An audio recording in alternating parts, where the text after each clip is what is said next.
नमस्कार।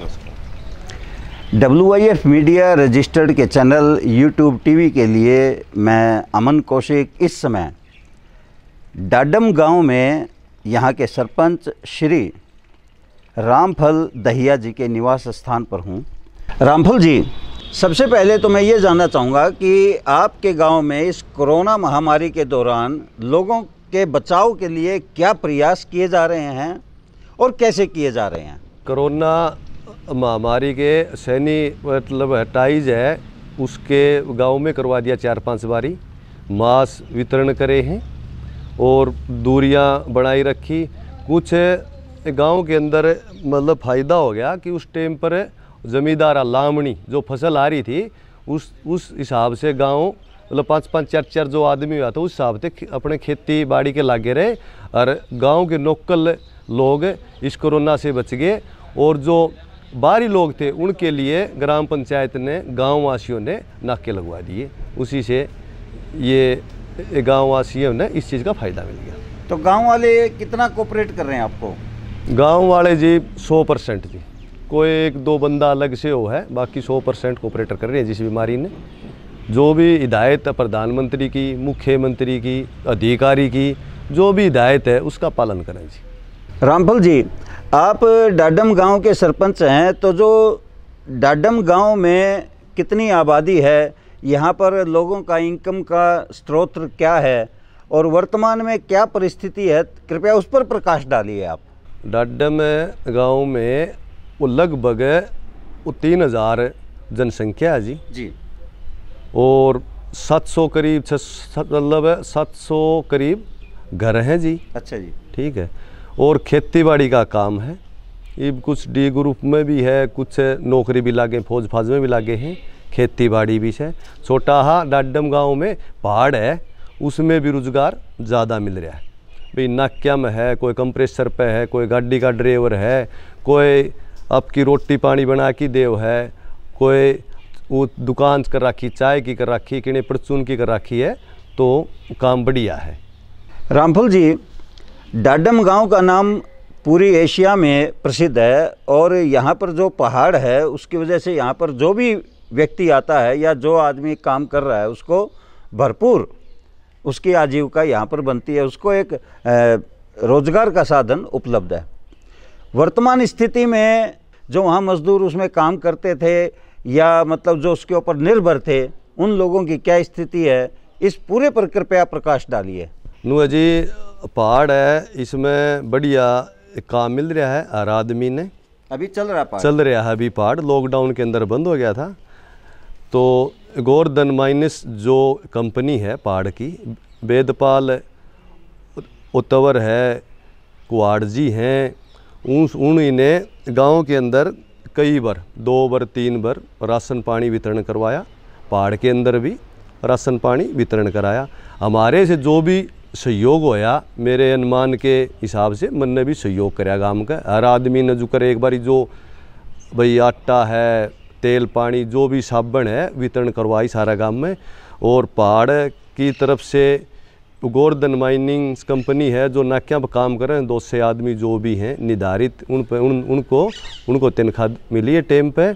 और हर घर में प्रत्येक डाडम में 2000 रुपये हर घर को कंपनी ने वितरण करके गई थी। हर घर में 2000 रुपये। अच्छा। 13 लाख रुपये। नंदीशाला थी गांव में 4-5 महीने खातर रोक रखी थी। जो अपने नंदीशाला जो बलद है, जो भी पशु है, फसल हो इतने, तो उनमें भी आधा सहयोग कंपनी ने कराया। 6 लाख रुपये दी। जो 12-13 लाख रुपये जो लागे तो 6 लाख रुपये कंपनी ने पहाड़ ने दिए गांव ने। ठीक। जो मजदूर आदमी से जो डाडम है, खाने का इंडस्ट्री एरिया जो क्रेशर्स हैं, उनको रोकने की कोशिश सरपंच भी कर रहे हैं, क्रेशर वाला भी कर रहा है, SDM संदीप SDM भी कर रहा है, पत्रकार भाई भी उन मजदूरों ने रोकने की कोशिश कर रहे हैं। हर सुविधा दे रहे हैं उन्होंने भाई, खान पीन की जो भी वो नंबर है, किसी टाइम भी कंपनी ने भी अपना नंबर दे रखा है, गोवर्धन माइनिस ने अपना नंबर दे रखा है, डायल करो राशन पूछ जाएगा। और हमारा SDM साहब ने भी खाना बनाया भी और सूखा वितरण भी कराया है। ये 2 महीने का लॉकडाउन था, हर चीज़ की ठाट थी। अच्छा। पूरा और पब्लिक ने भी सहयोग पूरा कराया है। रामफल जी, सुनने में आया है कि हरियाणा सरकार को आपके गांव ने 1 करोड़ रुपए देने की घोषणा की है, तो इतनी बड़ी अमाउंट कैसे इकट्ठी हो पाई और ये आपके विचार मन में कैसे आया, जबकि ग्राम पंचायतें तो सरकार से पैसा मांग रही हैं, उल्टा आप यहाँ पर दे रहे हैं, तो ये भाव कैसे पैदा हुआ मन में और लोगों ने इसमें किस प्रकार से बढ़ चढ़कर सहयोग दिया है, कृपया विस्तार से बताइए। कोरोना महामारी के 1 करोड़ रुपये घोषणा के डड्डम पहाड़ है, उसका शेयर आता ग्राम पंचायत को। अच्छा जी। और उस शेयर में मतलब 100% ग्रामवासी और पंचायत मेंबर और सरपंच ने सभी ने बैठ के निर्णय लिया, 5-7 दिन लगाए, भाई ये घोषणा करी जाए। ग्राम सभा तो नहीं कर सके हम ही, क्योंकि ग्राम सभा में तो 10% आदमी चाहिए। तो इसी करके मैं एसडीएम संदीप एसडीएम के पास गए, गांव में आया राशन वितरण करने खातर। उड़े ग्रामवासी थे, राशन लेने वाले मजदूर भी थे और ग्रामवासी भी थे। तो उस हिसाब से उनको बोला गया भाई 1 करोड़ रुपये हमें घोषणा करा हाँ जी, जो हिदायत होंगी उस हिदायत के अनुसार 1 करोड़ रुपये कोरोना घोषित में देवांगे हम। मुख्यमंत्री राजकोष में 1 करोड़ रुपये। बहुत बढ़िया। डाडम गांव में जो पहाड़ है उसकी रॉयल्टी के तौर पर इस गांव में जो पैसा आता है, उस पैसे को इकट्ठा करके डाडम गांव की पंचायत ने फैसला लिया है कि 1 करोड़ रुपया मुख्यमंत्री राहत कोष में दिया जाए। रामफल जी, वर्तमान समय में आपके गांव के स्कूल वगैरह सब बंद हैं, तो बच्चों की पढ़ाई के लिए ग्राम पंचायत क्या कुछ कर रही है, यदि आप बताना चाहें तो स्वागत है। यो जी, व्हाट्सएप के थ्रू जो बच्चे हैं उन्हें काम भेजा जा है और व्हाट्सएप के थ्रू बच्चा टीचर को काम भेजा है और बाकी सारा ठीक है जी काम, जिसे मतलब नियम अनुसार पढ़ाई ठीक है। बच्चों की नुकसान नहीं हो रहा? नुकसान है जी, थोड़ी ही शरारत तो करेगा बच्चा, उसकी उम्र भी है, कर भी सके, उसका अधिकार भी है, उसने करना भी चाहिए। पढ़ाई तो चीज़ 70 साल का आदमी पढ़ लो जी जी। ये उनकी उम्र है, कोरोना बचाया जा तो बचना चाहिए, घर में ज़्यादा रहना चाहिए। रामफल जी, आप जब गांव के सरपंच बने थे तो उस समय आपने कौन कौन सी ऐसी समस्याएं थी जो देखने को मिली और उन कितनी समस्याओं को आप आज तक दूर कर चुके हैं? काम तो जी गांव में बहुत हो हैं, काम हो से जिस हिसाब से बनाए गए थे हम ही उस हिसाब से हमारे काम नहीं बनते। अच्छा जी। क्योंकि पीढ़ी दर पीढ़ी जाना पड़ा है, एक सरपंच नहीं कर सकता, panch, sarpanch, secretary, JE, SDO, BDO, DDPO, DC, director, या लंबी लाइन है, इसके थ्रू काम बनेगा, टाइम लगेगा। काम की बहुत मन में थी, जो कर हमारा शहर पहाड़ का 16-17 करोड़ रुपये पड़ा है, 1 करोड़ महामारी में दे दिया कोरोना महामारी में, तो 15-16 करोड़ और भी पड़ा है। तो हमारी इच्छाएँ थी भाई एक शेड बनाया जाए अनाज लगाने का, रास्ता भी रोड भी बनाया है, 20 किले हैं उसमें शेड बना हुआ है, ज़मीन भी पंचायत की है, पैसा भी पंचायत का है। अगर सरकार किसी गांव में, डाडम में नहीं, अगर किसी पंचायत में पैसा है तो अनाज एक खान की चीज़ है, इसके शेड बनवा सके, ग्राम पंचायत की ज़मीन रहोगी और ग्राम पंचायत का पैसा लगेगा। सरकार ने तो टेंडर करना और मंजूरी करना, यही सरकार का काम है और ये करना चाहिए। एक खाने की चीज़ भिग्गा है, भिग्गा भी है, घाम भी लग गया है, ठंड भी लग गया है, तो शेड बनाए जाए। पंचायत जिस पंचायत में किसी चीज़ का शहर है, भाई ज़मीन किसी प्रकार से जा रही हो, ये हमारा तो पहाड़ है, कोई इंडस्ट्री एरिया आ गया और आ गया, उन पैसे हम सरकार ने स्पेशल यो काम करना चाहिए पहली कि उसमें भंडार बनाना चाहिए अनाज लगाने का, नज़दीक भी हो, भाड़ा भी को लग गए और जल्दी लाग भी जाओ, लोकल लेबर भी काम कर दो। गांव में ऐसी वो चौपाल बनाई दो, स्टेडियम में 400 मीटर का ट्रैक जो ग्राम पंचायत वो डाडम में बनाया, वो पूरी ब्याणी के अंदर नहीं है ट्रैक जी, पूरा 400 मीटर का करब लगा की, जो भी उसमें हिदायत हो, पूरा मटेरियल माल घेर की पूरा, अगर बारिश हो जाए है कितनी भी सांगड़ तो सुबेरे उस ट्रैक पर दौड़ मार सका। अच्छा जी। उसमें जीएसबी, नाड़ा संड, मिट्टी, रोड़ा सब माल मिला के गिरा है। यो बेनिफिट से एक बच स्टेडियम में हॉल बनाया है, जिम हॉल, उसमें जितनी जिम की मशीन से वहाँ आ जाएंगी। उसमें भाजन वाले बच्चे हैं, प्रैक्टिस करने वाले से, वो तो ट्रैक हो गया। और जो जिम है उसमें जो कर बीमार आदमी है, कोई और है भाई भाज नहीं सकता, वो योगा खातर बनाने लग रही से। और मतलब फिरनी 70 साल हो गए थे, टिब्बा था मिट्टी का 25-30 फुट ऊंचा था, कम से कम 500, 700, 800 फुट में का था वो मनरेगा से हमने यो काम कराया, क्योंकि वो रास्ता बंद था, ब्लॉक था, वो रास्ता खोल दिया, उसको पक्का भी कर दिया। ठीक है।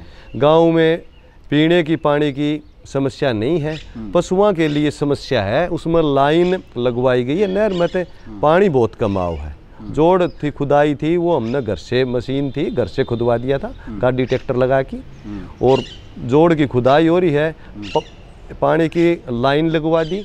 पानी नहीं है जी, पीने का पानी, पशुओं का पीने का पानी नहीं है, खेती के लिए तो है ही नहीं जी, खेती के लिए नहीं है, पशुओं के पीने का पानी नहीं है। तो आप सरकार से क्या चाहते हैं, उसके लिए सरकार क्या करे, या आपकी क्या डिमांड है? हमारी सरकार तो भाई हमने खेती के लिए नहीं तो पीने का, पशुओं का पानी, हमारा जो हर महीना हो चाहिए उसमें 10 घंटे 5 घंटे पानी दिया जाओ पशुओं के पीने के लिए। कोई तालाब नहीं है? तालाब है जी, नहर में पानी नहीं आता, तालाब है, बड़ा तालाब है। तो आप बता रहे हो पीने का पानी तो अवेलेबल? पीने का पानी की अलग लाइन है, पशुओं की अलग लाइन है। अच्छा। पशुओं जो पीने का पानी है वह तो BNC नहर है उसमें है। ओके। और जो पशुओं का पानी की है निगाना कड़ा है, बालावास से, इसमें से, तो इसमें लास्ट गांव हो गया, पानी नहीं आंदा, टेल तक नहीं पहुँचता। टेल तक पानी नहीं पहुँचता। वैसे हरियाणा में ये बहुत बड़ी समस्या है कि नहरों का पानी टेल तक पहुँच नहीं पाता है। टेल तक पूछे जी, मतलब एक बार फोटो उतरवाने खातिर बस, उसके बाद में पानी किज्जा है पता नहीं जी, एक बार तो पानी आ जाए है। हमारी तो यह है जी, मतलब पशुओं का पानी हर महीने या 2 महीने या हमने 6 महीने हम दे तो हमारा जोड़ है 30 फुट डूंगा, वो भर दिया जाए, अगर साल में 2 बार दिया जाता। ये हरियाणा सरकार SYL नहर को बनाने के लिए इंटरेस्ट नहीं ले रही, क्या कारण समझते हैं आप इसके पीछे? यो तो जी सरकार का काम है जी, बड़ा है जी, वहाँ अलग में नहीं जा सकता क्योंकि यो हमने जितना जन्म होया उस दिन के सुनता रहे हैं, आज इस पर कोई कुछ नहीं कह सकते जी। वैसे देखा जाए तो मेन और मुख्य जो एक कार्य होता है वो एक गली का होता है। पानी की आपने बता दी, बिजली जो है वो बिजली डिपार्टमेंट के पास है, तो गलियों की और सड़कों की क्या हालत, उस पर और बताइए। गलियों की जी 80% गली बना दी हमने, 20% गली बाकी हैं डाणिया की। गांव के अंदर तो 1-2 गली रहेगी, बाकी तकरीबन बना दी। ठीक है, स्कूल की गली बना दी, पक्की, कच्ची थी स्कूल की, जो अंदर घुसा थे गली कच्ची थी, बरंडा आगे भी पक्का कर दिया। और जोड़ की रीटनी वाला रास्ते लागे कर दे, वो टूट जाता, मिट्टी गेर गेर छिक लिए थे, उसकी आधी दीवार काट दी, आधी अधूरी रह रही है, वह भेज रखे कागज बन के तैयार हो जाएंगे, लगा दे जी जी। और स्टेडियम, बढ़िया स्टेडियम बना रखा है जी, ट्रैक भी है, योगा करने खातर जो भी सिस्टम हो उसमें है, जो कर रस्सा कस्सी का पाइप है 20-25 फुट का, बीम मारने का है, जो सारा सामान है उसमें। और शमशान भूमि की दीवार लिकाट दी, ग्रीन पट्टी बना रखी। ग्रीन पट्टी मेरे गांव में बहुत बढ़िया ग्रीन पट्टी है। अच्छा। आदमी जाओ फिरनी के ऊपर ग्रीन पट्टी बनाए, बढ़िया बढ़िया पौधे ला रखे, उसमें हर आदमी खुश है, बाहर का भी खुश है, हर आदमी राजी। तो इससे गांव का स्वास्थ्य भी बढ़ा होगा? इसमें गांव का स्वास्थ्य, मन दुखी हो तो एक बार उसमें ग्रीन पट्टी में घूम भी आओ तो उसकी सारी तकलीफ दूर हो जाए। जो कर हम सरपंच हूँ, बहुत तकलीफ हो जाए है, मेरा यो फलाना, तो एक बार उड़े जाया वहाँ किसी भी टाइम, दोपहर शाम सवेरे, तो मन खुश हो जाए, जो सारी दिक्कत हो वो ख़त्म हो जाए, नए सिरे ज़िंदगी शुरू हो जाए। और इब के 1000 पौधे लगाने की, फ्रूटा की, हर गाँव के अंदर हर घर में 1 पौधा दिया जाएगा पंचायत की तरफ से। 1 पौधा 1 घर में लगाओ, 1 पौधा 1 घर आड़न, कम से कम 1000 पौधे फल वाला होगा, वह हर घर को पौधा दिया जाएगा, जो भी फल है जिसका क्रम में से वो दिया जाएगा। भाई आम है, हमारा हर चीज़ का पौधा लगे जी, आम ला लो, अंगूर ला लो, आलू बुखारा ला लो, आड़ू ला लो, कोई भी पौधा ला लो, हमारा पौधा लगे से। तो हर घर में 1 पौधा देंगे। जो 5 तारीख आओगी उसने शुरू जो काम कराएंगे तो हर घर में 1 पौधा देंगे, 1000 पौधे लगाए 5 जून को। क्या उस दिन क्या कुछ विशेष दिवस है? विशेष दिवस है जी। वो त्रिवेणी बाबा हमारे गांव में मास्टर है, वो आया हुआ है, वो कल मिला था। वो बोला भाई मेरी इच्छा है भाई हर घर ने 1 पौधा फड़ाड़ा देवा, तो 700 घर है तो मैं उसको 1000 पौधे बोले, जो भाई 1000 पौधे फड़ाड़े दिए पंचायत की तरफ से दिए जाए। क्या रामफल जी, हर आदमी का ये सपना होता है कि भाई यदि मेरे पास पावर आ जाए तो मैं ऐसा करके दिखाऊं, और इसी बात को मद्देनज़र रखते हुए जाहिर है कि आपका भी कोई सपना होगा। आप जब से सरपंच बने हैं तब से सोच रहे होंगे। तो यदि ऐसा कोई सपना आप हमारे दर्शकों से शेयर करना चाहें या सरकार को बताना चाहें या सरकार तक अपनी बात पहुंचाना चाहें, तो WIF मीडिया रजिस्टर्ड आपके विचारों का हार्दिक स्वागत करता है। वो जी, हमने वो सरकार की नियम थे, हिदायत थी सौर ऊर्जा प्लांट बढ़ाना। तो सौर ऊर्जा प्लांट के 3 साल पहले हमने 1 मेगावाट का 4-5 करोड़ रुपया का प्रोजेक्ट है, ज़मीन भी मारी थी, पैसा भी हमारा था, प्रोजेक्ट डायरेक्टर को भेजा था, वो फाइल आज तक नहीं आई। क्योंकि उसमें भी पंचायत, अगर ग्राम पंचायत डाडम में सौर ऊर्जा प्लांट अपना खुद की बिजली अगर पंचायत बनावे तो वर्ल्ड भारत के अंदर वो भी एक नाम था। वैसे शुरुआत करी 1 करोड़ रुपये देने की, यो भी एक ग्राम पंचायत ने करी, डाडम ग्राम पंचायत ने करी। नाम हुआ उससे। हाँ, उससे फिर और पंचायत भी आगे आई, किने 10 करोड़, किने 21 करोड़, बढ़ते बढ़ते आगे चले गए। और ये जो कर सौर ऊर्जा प्लांट लग जाता, पैसे मारे थे, ज़मीन मारी थी, गाँव के अंदर बिजली आधे पीछा मिल जाती और पंचायत का आमदनी हो जाती। पंचायत का 5 लाख रुपये बिना आमदनी हो जाती, 3 लाख 8 लाख रुपया का उसका बिजली बनन का है। 3 लाख गांव की सस्ती हो जाए तो 8 लाख गांव का पंचायत की आमदनी हो जाए, वो ची किसी दोग ने दे दो, ची दूसरा गांव ने दे दो, पंचायत का आमदनी बने थी। और गांव का काम भी बढ़िया नाम भी होता, उसमें 5-10 आदमी रोजगार भी पाओ था। प्लेट बहुत बढ़िया रही सौर ऊर्जा की। तो यो हमारा सपना रह गया जी, पूरा गाँव का, मेरा नहीं जी, पूरा गाँव का था। कहाँ अटकी हुई है बात? ये जी बड़ा प्रोजेक्ट है जी, बड़ा प्रोजेक्ट यो जी, मुख्यमंत्री डायरेक्टर इनके अंडर में काम आओ जी। तो आप कभी मुख्यमंत्री के पास या डायरेक्टर के पास चंडीगढ़ गए? नहीं, चंडीगढ़ हम गए जी, धनखड़ मंत्री था उसके पास गए हैं, DC के पास गए हैं, DDPO के पास गए हैं, BDO के पास गए हैं, बस इतना ही करे, हमने मुख्यमंत्री से नहीं मिलने पाया हमें। क्योंकि हमारे इस कैमरे के माध्यम से, मीडिया के माध्यम से यदि आप अपनी रिक्वेस्ट मुख्यमंत्री जी तक, प्रधानमंत्री जी तक पहुंचाना चाहें तो हम आपके विचारों का स्वागत करते हैं रामफल जी।